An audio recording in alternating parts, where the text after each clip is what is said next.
Now, retention slings are brilliant for short-term retention of fish.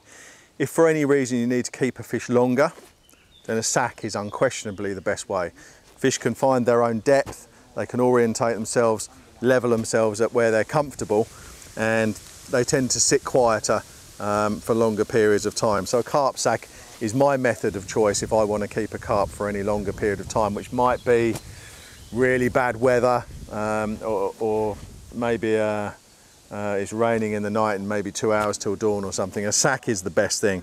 Again, please limit the time that you keep fish retained for, because it is stressful for them. But if you need to keep a fish for any period of time longer than a short term, which you use a retainer sling for, then a sack is the best option. We have two sacks in the range. We have the Carp Sack XL and we have the Carp Sack Large. Both identical, just slightly different dimensions. So I'm going to drop that down there and show you the large, which I'd be quite happy if I caught a carp that wouldn't fit in this, actually. That would comfortably handle or accommodate a fish over 20 kilos, I should think. Again, this fantastic, soft, yielding, beautiful airflow or water oxygen flow fabric. And we have the webbing that runs, again, the entire circumference of the sack. So you can use that for weighing the fish if you want to, or it will support the fish if you're returning it or carrying it to the water.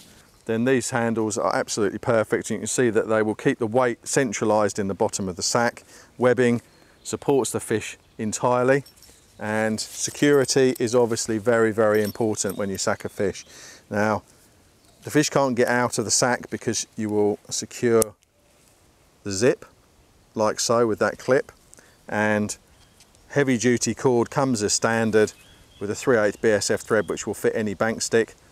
Please, please, please ensure that if you are going to sack a carp, it is securely retained to the bank, and that means a good length of bank stick that is in a long way into the ground or the lake bed.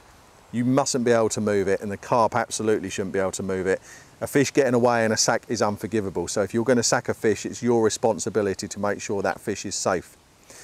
To that end, once you've got the fish walked out in deep water to the limit of the cord, what we do then is attach the visible Floatation Boy, which comes with both sacks, come with this as standard. You attach that to the corner of the sack so that if anything goes wrong, and really it shouldn't ever go wrong, this is a backup belt and braces job, you can see where that sack is. If you sack a fish, make sure it's in comfortable depth of water, it's not in direct sunlight, and don't leave it there for very long periods of time. Fish is your responsibility, but if you're going to sack one, there's no better product on the market to do it than this.